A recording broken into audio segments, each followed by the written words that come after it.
So, have you ever wondered who's actually flying this giant thing we call the economy?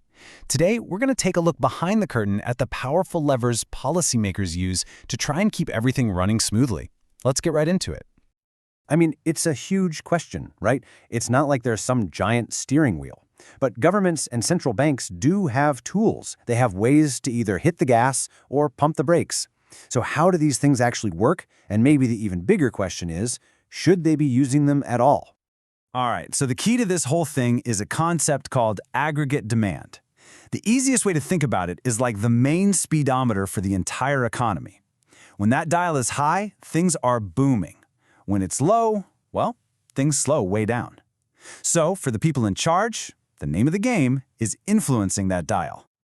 Now, you might be thinking, how do you even begin to move a dial that big? Well, there are a few ways, but the big one, the main channel, is something called the interest rate effect. This is how a decision made in one place can send ripples across the entire system. Let's trace how that actually happens. This brings us to the first major tool in the toolkit, the monetary lever. This one is controlled by the nation's central bank. Here in the US, that's the Federal Reserve, or, the Fed. They're the ones with their hands on the money supply. To really get this, we need to quickly touch on an idea from the famous economist John Maynard Keynes. It's called the theory of liquidity preference.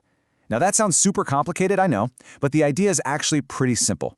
It basically says the interest rate is just the price of money. It goes up and down to balance out how much money is out there versus how much money people want to hold on to. And once you get that, you can see this clear chain reaction. Step 1, the Fed changes the money supply. Step 2, that immediately messes with the interest rate. Then step 3, everyday people and businesses start to react. Maybe that new interest rate makes a car loan cheaper or makes a new factory more expensive. And step 4, all those individual decisions add up and shift that big aggregate demand dial. See how it works? So here's the bottom line on this lever. If the Fed wants to cool things down, it reduces the money supply.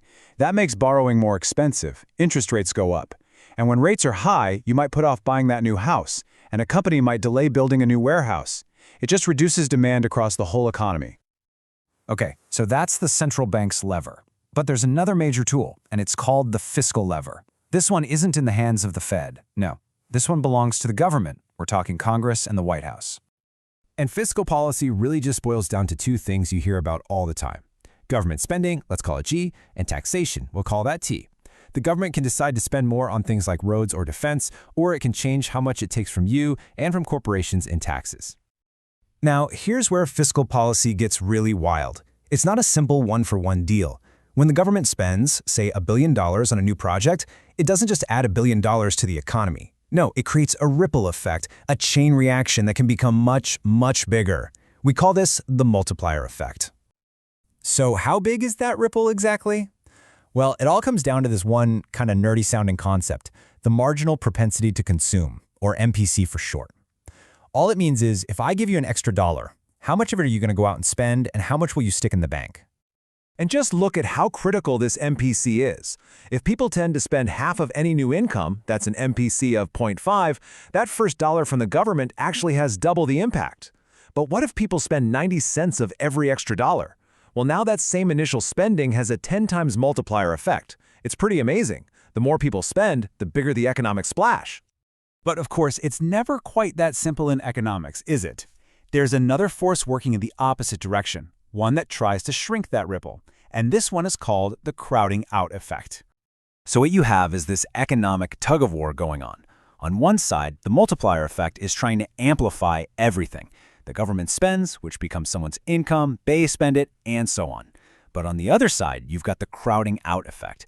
All that government borrowing can push interest rates up, which makes it more expensive for private companies to borrow and invest. So that crowds out private spending. Which effect is stronger? Well, that's the million-dollar question.